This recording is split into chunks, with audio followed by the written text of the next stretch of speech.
Good evening, sir. Good evening, madam. Yes, sir. Good evening, sir. Yes, sir. Good evening, sir.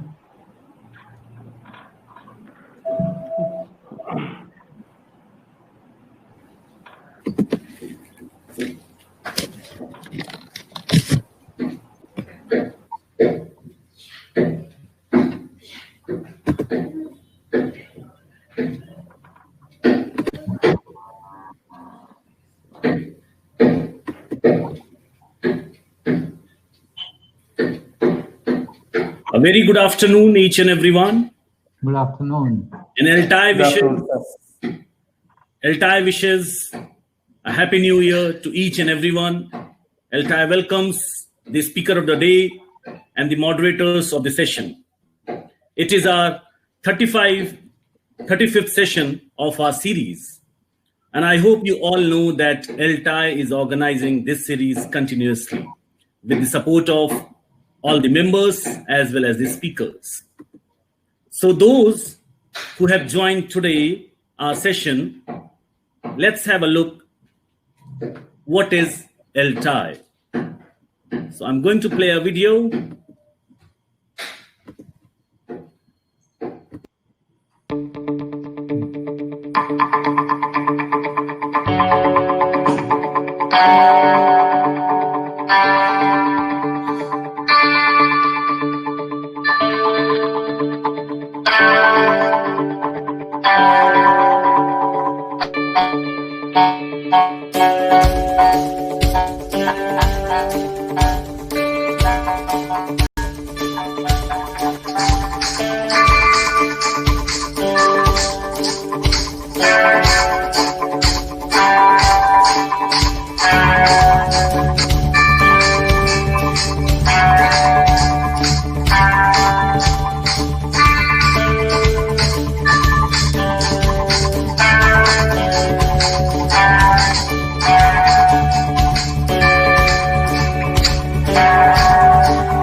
May I please request Dr. Jaishlin Sharmila, the moderator of the session, to introduce the topic as well as the speaker. Ma'am, over to you. Yes, thank you, Shravan. Dear participants, I am happy to welcome you all to this webinar on making children creative. A child's creativity starts with a method of thinking and problem solving. Daily challenges to expand their reasoning and understanding of the world, along with an encouraging environment, allows a child to become more confident of their views and opinions. There are a number of ways to develop child's creativity, and today's speaker will highlight how we can ignite creativity among our children in our classrooms. I am happy to welcome and introduce Dr. M. Srinivasan, who is the founder and chairman of GIA Foundation. Armed with the belief that teaching should spark curiosity and interest in a child, he started his career as an English teacher at Sainik School, Tilaya. Later, he is joined in his creation of a dream school with his wife Savitri Srinivasan, who is a dedicated Montessorian. Their dream school took shape in Bangalore in 1995. With the establishment of GIA Foundation, they are happy to be involved in growing dreams and nurturing the imagination of supple minds. Dr. Srinivasan was also awarded an honorary D.Litt by the Karnataka University for the pioneering and futuristic model of education that he has heralded in India. Under his leadership, GIA has been recognized in several different forums. We are very happy to welcome you, sir, for accepting our invite to present in this forum. I especially thank the Secretary of ELTAI, Dr. Ilango, for identifying and introducing today's speaker, Dr. M. Srinivasan. I thank and welcome all the office bearers of ELTAI, the technical team, and the teacher and student participants from the length and breadth of India for this webinar. Once again, I welcome you all. Now over to Dr. Srinivasan. Sir, you are muted. Can you please unmute yourself? Thank you, madam, for the nice introduction. Today's topic is very interesting because of my field of work and the nature of the item called creativity.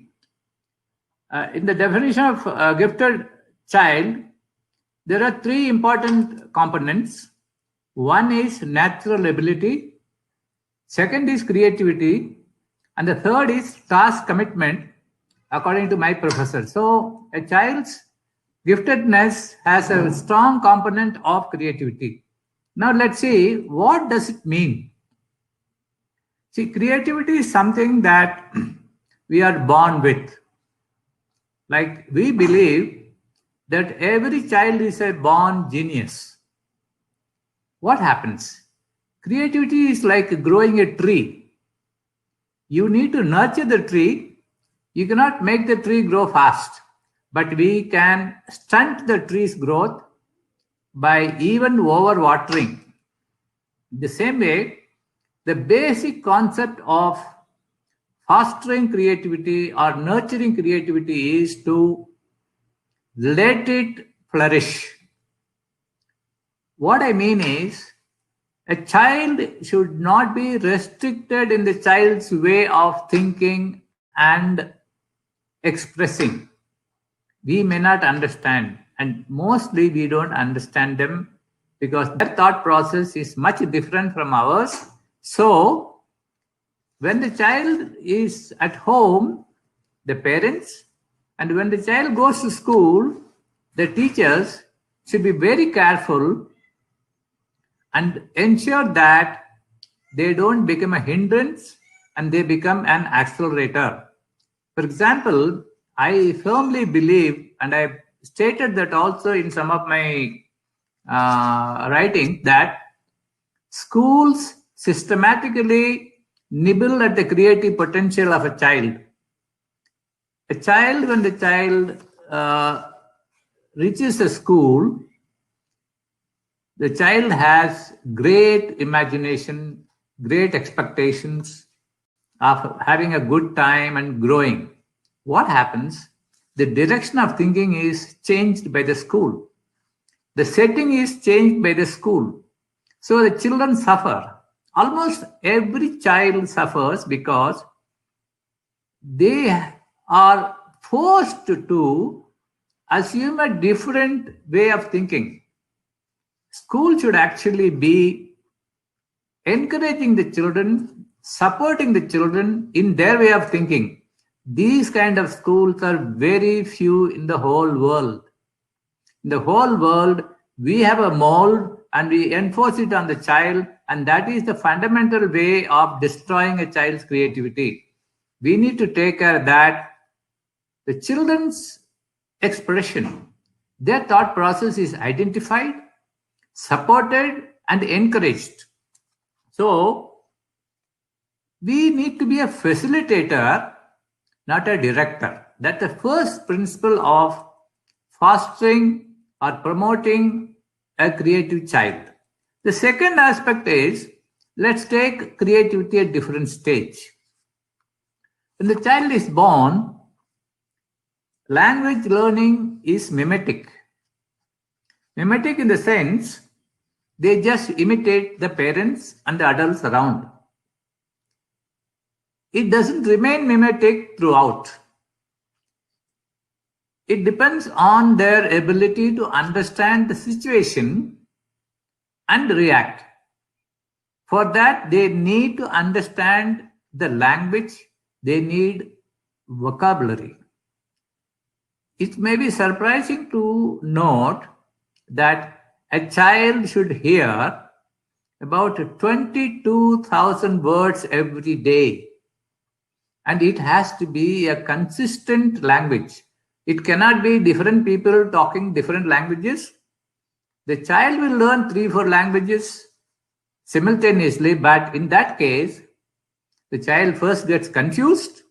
Then he understands when my grandmother speaks, it's Telugu. When my mother speaks, it's something else. When my father speaks, it's something else. The child figures it out, but there is a damage to that. So the recommendation is, creativity is fostered by the environment and culture. Culture is transmitted through language. And if in the beginning, if parents can adopt one language and consistently converse in that language till the child is about 4 or 5 years, then you can introduce n number of languages. It's a misconception to think that children can learn any number of languages. No, there is a qualification. Children can learn any number of languages after having mastered one language. So the most important point to note is that there should be a lot of talking. The child builds a language. Along with the language, the child builds his or her creativity. Without language, without a medium of expression, the child doesn't become creative. Number 2, there are different stages of brain development. 0 to 2.5 is mainly developing the physical structure of the brain, formation of neurons and functioning in the predetermined way. Around the age of 2.5, the child wants to create own thoughts, test others' thoughts, and learns by experience. Now, it's important that the child has enough positive, pleasant experience to be creative. When I say experience, I would like to clarify, maybe it is not very relevant to creativity, but it has connection. We all say that we need experience to be wise, or wisdom comes from experience. It's like saying trees grow with water. But does it say that we should water the tree or plant? The same way, when you say you become wise by your experience, it is not completely true. There is a component of reflection. There is a very important aspect of reflective learning. So if we can teach the children to reflect, to think about their own thinking, their creativity speeds up. And in fact, if you only experience and leave it, the capital gained is very, very limited.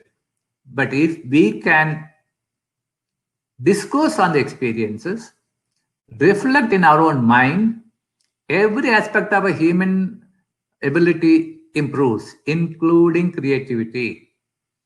Along with this, we need to learn to teach the children how to ask questions, because creativity to a large extent depends on the child's ability to ask questions. When you say creative, you're doing something new. Here I'd like to quote one classic example as to how, if you are at it sincerely, you will become creative. The situation is different. Like, I don't know how many of you understand chemistry. I'm not a chemistry teacher, but I know this much. There was a crisis in chemistry because they did not understand how benzene functions. Nobody knew in the world. Many senior professors were researching. There was a professor called Hikul. He had a dream. And in the dream, a snake was trying to catch its own tail. The formula for benzene ring was created then and there. So there is a big question. Did his research result in the dream? Would he have discovered the same without the dream? These are all questions. But what we need to understand is, if you are passionate, if you are very much serious about something, your brain will work.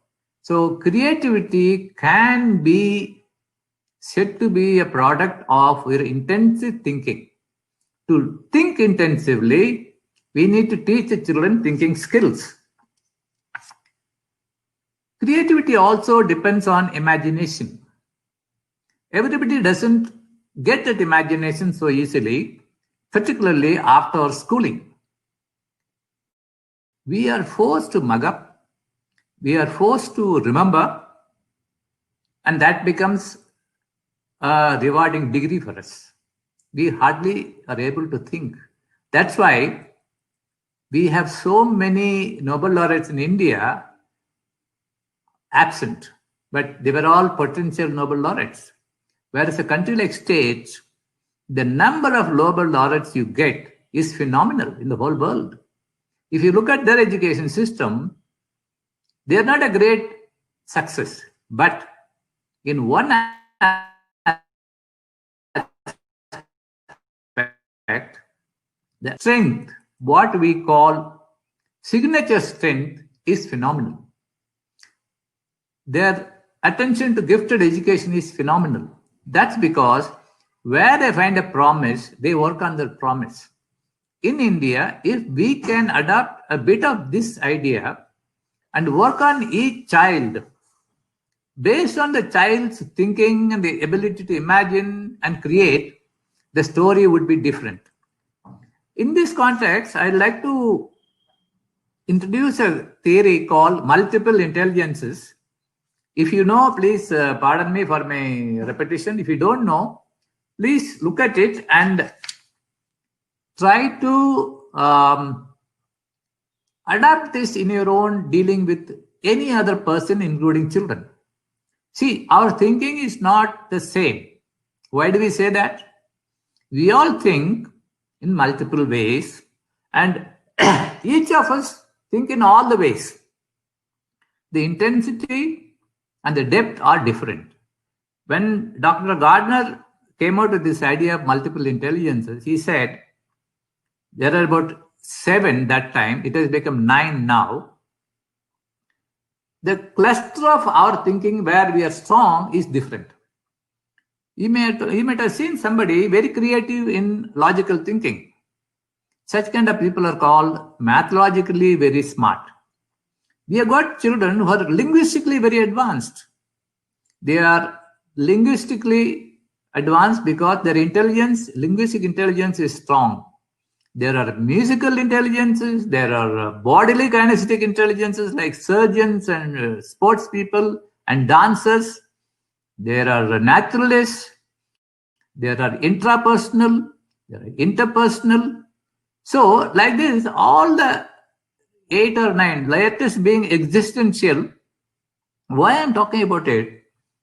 If you want to promote creativity, if you want to foster creativity, you need to understand the child's style of thinking and be creative, which is ideal for him or her. For example, for a mathological child, you cannot adopt the same way of being creative like you would do with a bodily kinesthetic child or a musical child or a linguistic child. So understanding of the style of thinking of the child and learning a little more about how they work is important to ensure that creativity continues to grow in each child. In this context, I'd like to add, based on my experience, if we can adapt catering to each child's style of thinking, we can produce achievers in every single child. For example, if there's a great visual child, if you don't use the medium of visual thinking as the primary medium of understanding and processing, that child will suffer. If you insist on only maths and English or maths and language, the child is actually visual, then he would find it miserable. The big example is Einstein. He was almost declared a retarded child. Nobody had faith in his ability except his mother. He was highly logical and imaginative. He was very much advanced and the teachers could not understand him. So they branded him retarded. What I'm trying to say is, it is just a chance that Einstein survived. What we are to be cautious about is belittling any child. We need to understand how the child thinks, where the child is creative, and use that medium to promote education. I'm not saying don't teach mathematics or physics or chemistry, but the mathematics, physics, and chemistry you teach should be mainly through the medium of his signature strength. For a visual child, you teach chemistry in a different way. For a linguistic child, you teach in a different way.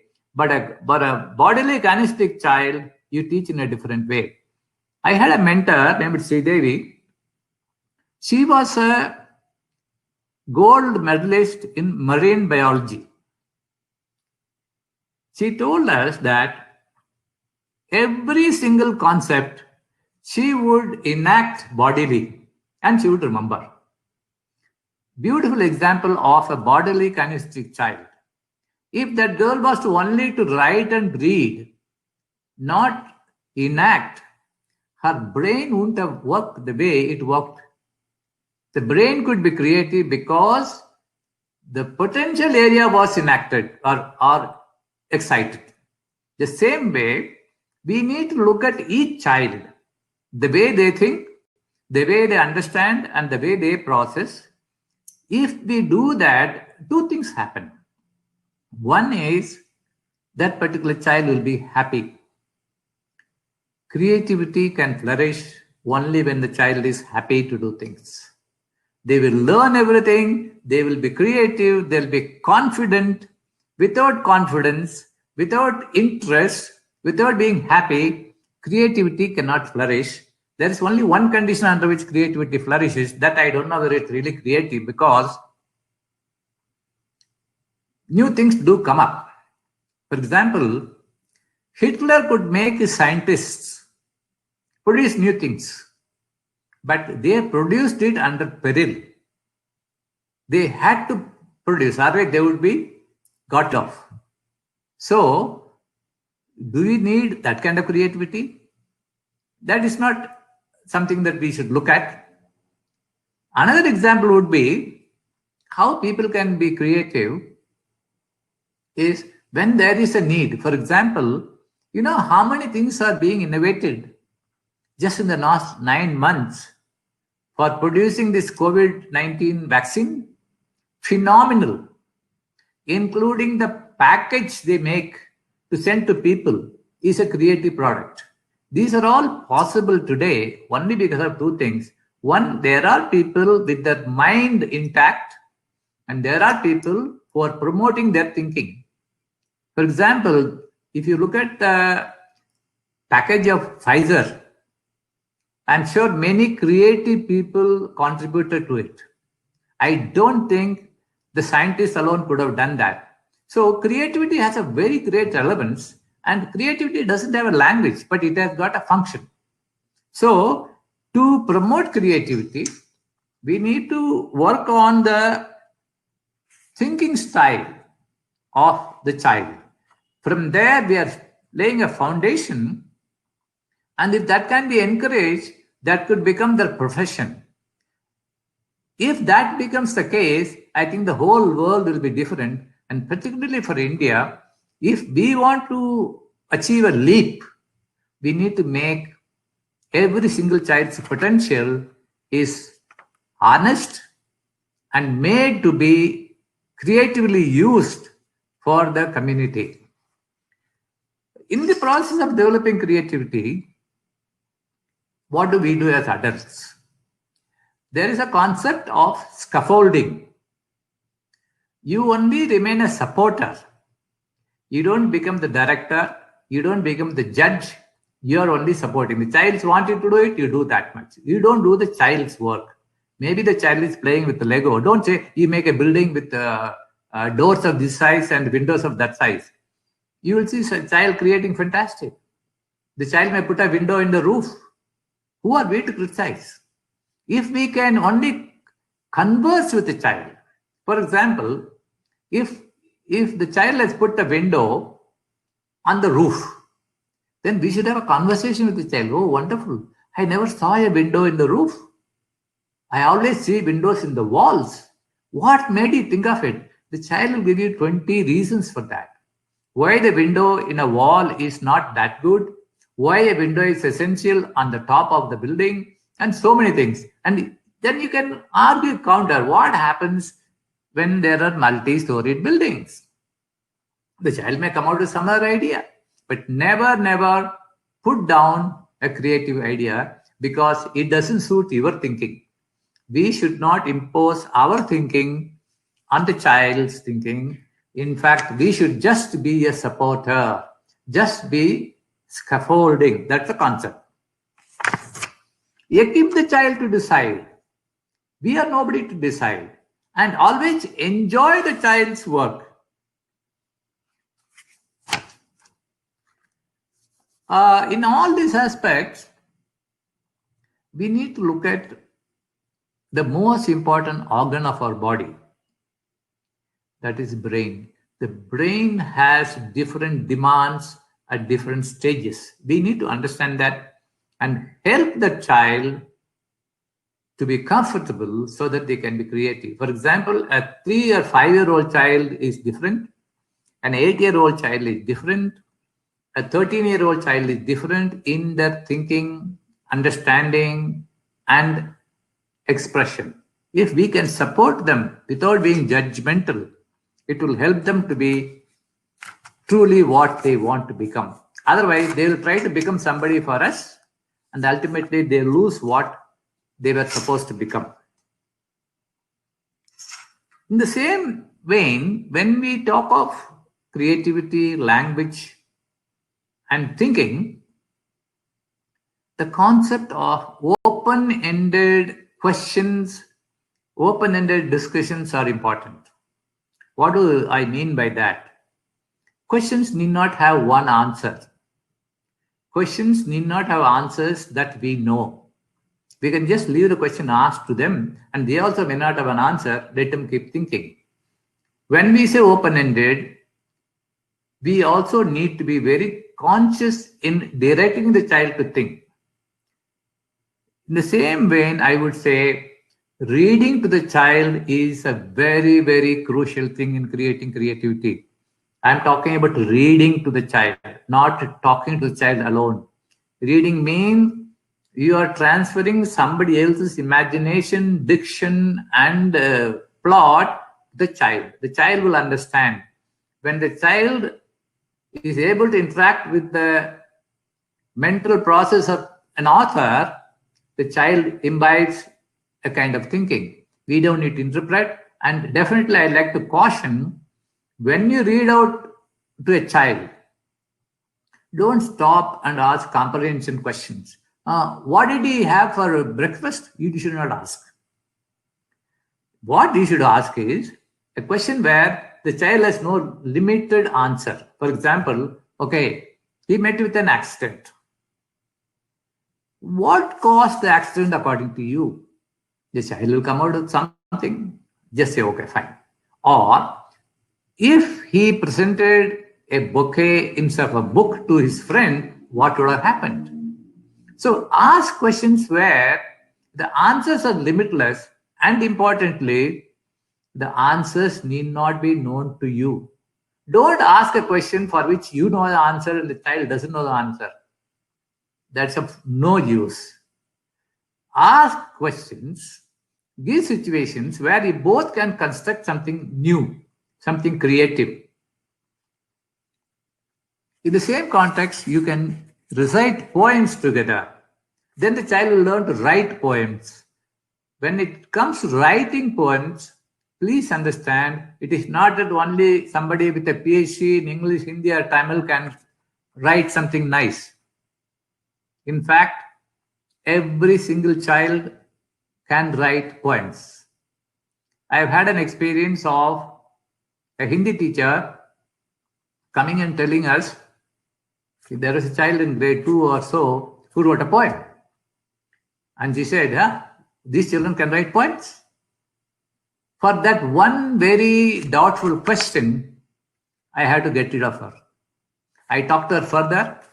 She was keeping herself on a pedestal and thinking that children are just learning to crawl and she is supposed to make them learn. I said, no, this philosophy doesn't work. If you cannot understand a child's mind and support in whatever is the endeavor, you cannot support creativity. So that lady was a PhD in Hindi. I said, there's nothing wrong with you. There's nothing wrong with my child. It is not matching. So I had to say, thank you, madam. I'd like to get a person who can encourage my child to write poems and not who can put the child down. So what I'm trying to demonstrate is how serious we need to be in looking for the sprouts in the child, looking for that small little spark which we should encourage and enlarge. That help has to come from us. If you put it down, the child will not engage in that again. I have to now go back to the open-ended business. So when you're looking at a child's thinking, writing, reading, be open-ended, open-minded, encourage the child. Never ever give an impression that what the child did was not of quality. In fact, you should not talk of the quality. You're not judging. What you should say is, oh, you manage this like this. So the process should be amplified so that the child knows how to do it better again. Another important thing is children learn from their peers. This is something which is known to all of us. In fact, schools are relevant. Schools are important only because what they can learn from each other. In that case, when it comes to creativity, there are a few aspects of grouping we need to be careful. If you want to promote creativity, you should make homogeneous groups. You should have groups of people who like to write poems. Let them all sit together and discuss. You should have groups of people who like to draw portraits, imaginative, abstract. So they will look at each other and learn. When they discuss, they will make meaning for each other. They will be meaningful to each other. If you put a person who likes to write poems and another person who likes to play music, nothing wrong, but they won't contribute to each other. When it comes to discussion and criticizing or critiquing, put heterogeneous groups, because you need different points of view. You need points of view of a poem by a writer, by a painter, by a player, like that. look at the grouping age-wise, ability-wise, interest-wise, homogeneous groups and heterogeneous groups. When I say age-wise, put different ages together. When you say interest-wise, put different interests together for understanding, criticizing, but for creating, put homogeneous groups. Age may not be matter in the case, they will learn from the seniors. The second point, along with this grouping, is the routine. Creativity will flourish in a totally free environment, but in a structured context. You cannot say, like, you do whatever you like, you can learn. It doesn't work like that. We should say, today we look at so-and-so's creativity. Today we look at creation in this field. Let's imagine cars and draw them, describe them, find faults with them, fix them. So your car becomes the theme. When you talk of multiple intelligences, when you talk of creativity, we are looking at a theme to work around. Don't leave the field so open that they get lost. Particularly for children, you need to give a framework, but leave the entire freedom to them. This is another important aspect which is relevant to children and creativity, definitely. So what I'm trying to say is all out of my reading and experience. What I'm saying we are doing. Since we are doing, I know the results. Children can make their life miserable or beautiful depending on their outlook, depending on their mindset.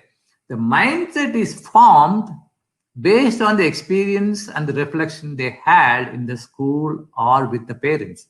So in both the cases, the responsibility is on us, but we need to carry out a task of promoting creativity with full of awareness and strategies. If we don't have strategies, we are likely to commit mistakes. So let's learn a little more about creativity. Like Madam read out a beautiful definition, which is very comprehensive. There is no one definition of creativity. There is no one way of fostering creativity. There is no one way of thinking. If we can appreciate this and understand that children come with things which we don't know and we want to learn from them, they will naturally be creative. And when they are creative, when their creativity is encouraged, they'll be very happy learners. When they are very happy learners, they are likely to innovate, discover, and create. With that, I like to take up questions if there is any. I'll be very happy to try and answer any kind of question. Don't try to hesitate to ask your question, because I believe that there is no stupid question. There can be only stupid answers. So since I am going to attempt the answer, you can judge whether it's stupid or not. But your question is all fantastic. Go ahead, please.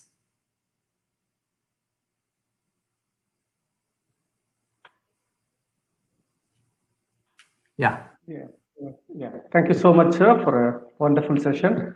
And it was really thought-provoking, and we could see a lot of chats and even questions on the chat box.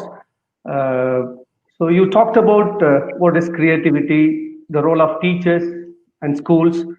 How does the language play a vital role as far as creativity is concerned? And you also talked about the stages of brain development. And I liked the way that creativity can be fostered, and these are the points that you were mentioning in your session. So creativity can be fostered through reflective learning by asking a lot of questions, imagination, and another important thing, scaffolding, as you were mentioning a lot about that. And another thing is that creativity can also be promoted by making our children to ask open-ended questions. So that really, I think many of the participants would endorse my point. And also you talked about Howard Gardner's multiple intelligences, how those intelligences are different, and how children could be motivated to be more creative in their classrooms. And you also talked about the process of creativity. So thank you so much, sir. And I think we'll take some of the questions. So I would be happy if our participants could share or put their questions in the chat box. I mean, the speaker would be very happy to answer all the questions. So while in the chat box, I came across 2-3 questions at the beginning itself. One of the questions was, can the creativity be taught? And someone asked, can the creativity be taught? I think I made it a point to mention that creativity cannot be taught. Creativity can be fostered, it can be promoted, it can be scaffolded. Taught means you know it, then you are teaching that. See, teaching basically means I know I'm teaching you. Creativity is not something like that. I don't know what you're going to create, but I can give you strategies, conditions, ways of thinking to create. So basically, creativity cannot be taught. Intelligences can be taught. Creativity cannot be taught. Howard Gardner says very clearly in his book and in his conversation with me that creativity and intelligences are different. They have a correlation, but the correlation is not perfect. Yes, sir. There was another question. Are scientists creative people, or are they creative in their fields? See, when we become passionate, when we have the deepest knowledge of the subject, then you become creative automatically. Innovative, then creative.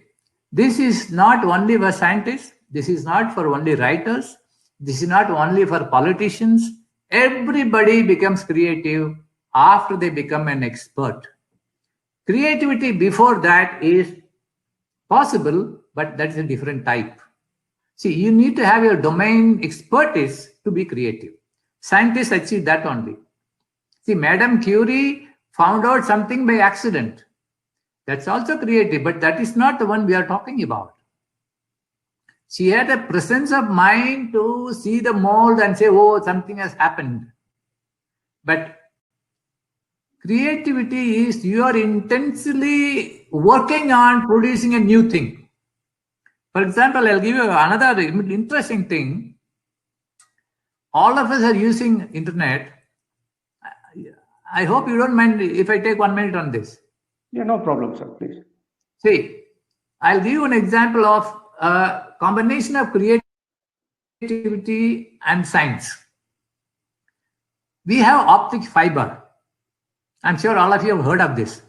But how many of us know who invented it and what is it exactly? Today, our data travels at the speed of light. You know how it happens? It happens because of optic fiber.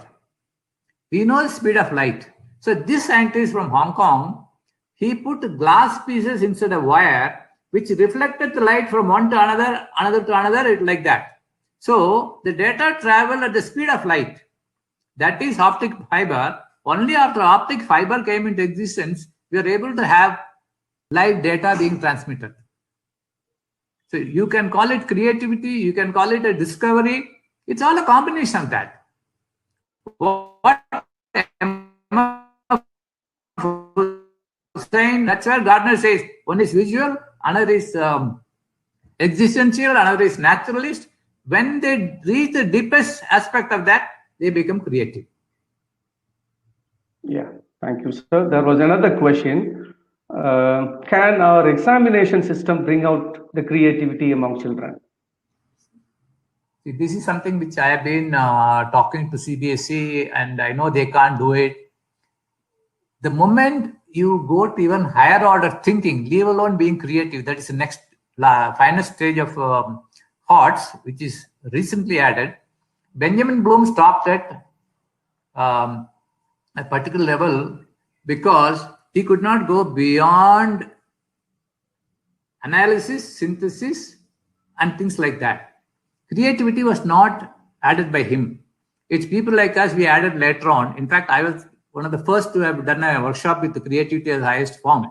What I'm trying to say is, as you go up from knowledge to comprehension to analysis, synthesis, and things like that, the answers are varied. Since the answers are varied, examination system stops below understanding level so that it can be checked by teachers.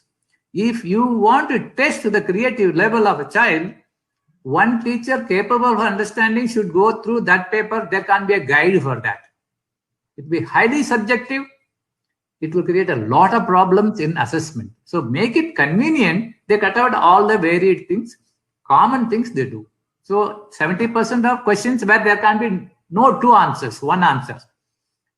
20% of questions where the answer can be more or less within that. About 10% now CBSE has introduced something called HOTS. Let's see what they do later. But it is possible, but resources are not possible.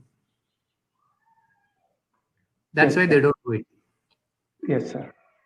One of the other participants is asking, can learning a mother tongue will create creativity among children? Will our mother tongue help the children create? I think part of that, culture and creativity are connected. Culture is assimilated by a child from the surrounding, and that helps them to think. See, very early, the child doesn't have the vocabulary to think. The child thinks in images, thinks in emotions. That person is happy, that person is not happy, he is good, he is not good. So when the child thinks without language, that's one stage. The second stage is he picks up a little bit of language, and that is mostly mother tongue. And creativity normally comes in that. Culture, emotion, and learning, they're all mixed for creativity. Yes, sir. Thank you so much. And there was one more question. Do cartoons help our children to be more creative? I missed one point. I'm sorry. Actually, if you want children to be creative, you have to teach them humor.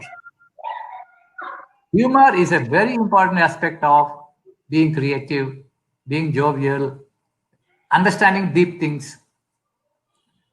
The same way, cartoons also appeal to the children's thinking.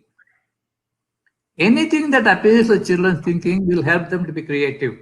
If they take to nature and they enjoy nature, that can make them creative. If they don't enjoy nature, it cannot make them. The same way, if they enjoy cartoon, that tickles their brain. And that can make them cartoon, but addiction is always bad. Yes, sir. Nalini asked. Sorry, I'd like to add one point. There is also a meaning of addiction being avoided by making them get involved. Like it could be manipulative. They should have something to do with the cartoon they see. If they have some exercise done on that, that will help them more than just being a passive consumer. They should be an active participant, then cartoon can do wonders. Yes, sir. Dr. Reddy Shekhar Reddy is asking, in Indian scenario at present, large classroom is a big concern to identify and inculcate creativity in learners. How to face the challenge? I think we need to change the mindset of teachers. We need to select teachers and train them in this aspect in a very, very intense way. If you see the teachers of Finland and their training, that is phenomenal. If you see the training of India, I'm sorry, I'm also running a school. One of the worst things we do in this country is teacher training. And this cannot promote any creativity. It does, in fact, the other way around. It succeeds in destroying children's creativity. That's from our teachers. Yes, sir.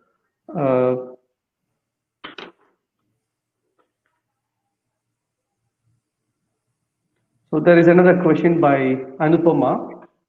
Does reading comics like Amar Chitra Katha improve creativity? since they provide some stimulus?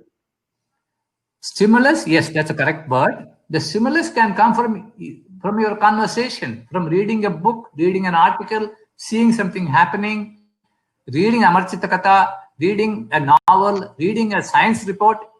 But reading is important. It can be anything. Even a sports journal is okay. You read. Reading develops imagination, and you need imagination to be creative. With reading, if you have the reflective ability, you'll definitely be creative. Yes, sir. Thank you so much. And there is another question by Nalini.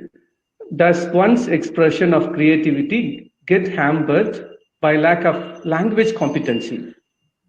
No, it depends on what kind of creative mind you are. For example, for a person like M.F. Hussain, where is the question of language? For a scientist, where is the question of language? If you want to be a writer, then language becomes very important. Imagery, so many techniques and strategies of expression are important.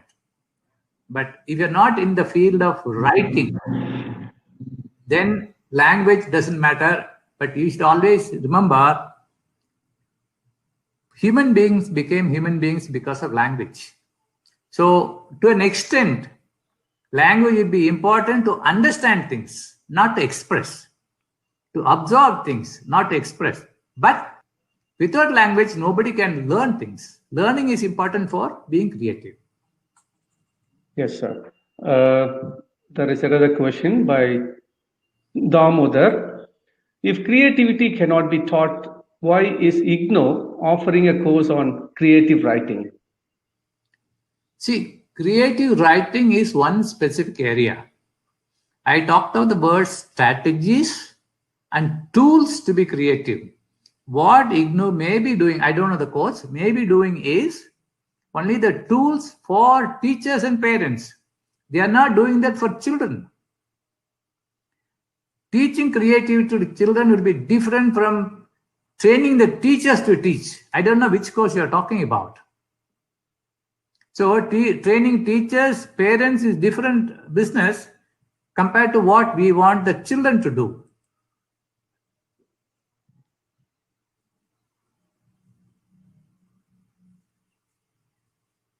Yes, sir. There is one more question by Kulamani Saku. A child never asks questions, never responds to any questions, but writes answers in different ways. Can we say it creativity? No, see, I made a statement where I'm wrong or right. Every single child is highly creative. It is our business to see. If we don't see, then we can't blame the child saying that we don't have. The child has creativity, but in what area the child expresses, we don't know. Just because the child doesn't express, it doesn't mean the child doesn't have. This is the problem with the examination. Just because the child didn't answer your question, it doesn't mean the child did not know. You did not ask what the child knows. The same way, where the child has creative thoughts, we are not giving a chance. We are looking at a creative expression in the area we can recognize. That is the problem. We should have the ability to see the child is creative in this area. Particularly the children are creative in spatial and naturalistic things. Parents and teachers are likely to miss it. If a child is extremely creative with the body, how will the teacher or the parent know unless they take note of what the child is interested in and then promote that? I know one child who is a national awardee who used to watch the sound of gungru, salangai. So the parent noticed that and put her to training in dance, kuchipudi or some form of dance, and she's a great dancer now. Imagine the mother did not notice that. What would have happened? The child wouldn't have become creative. So it depends on our ability to see. That's what we should promote in adults, to see the ability of the child. You can combine multiple intelligences, you can combine many things, but you should be aware of a child's way of thinking. Yes, sir. Again, one more question by Valsa Kumar. If language is necessary to be creative, how can deaf and mute children be creative? They would be creative in music, in dance, in imagining shapes. They need not be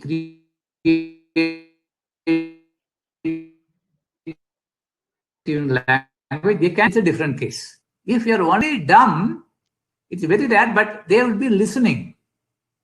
If they get the language understood, they can be creative. But mostly these kind of children are very creative in dancing, music, and visualizing, problem solving. So they create the brain, area of the brain that becomes dominant is different. Each activity has got one specific area of the brain being most active. That depends on that area, which is both the ways. If that area has got input enough, that becomes strong.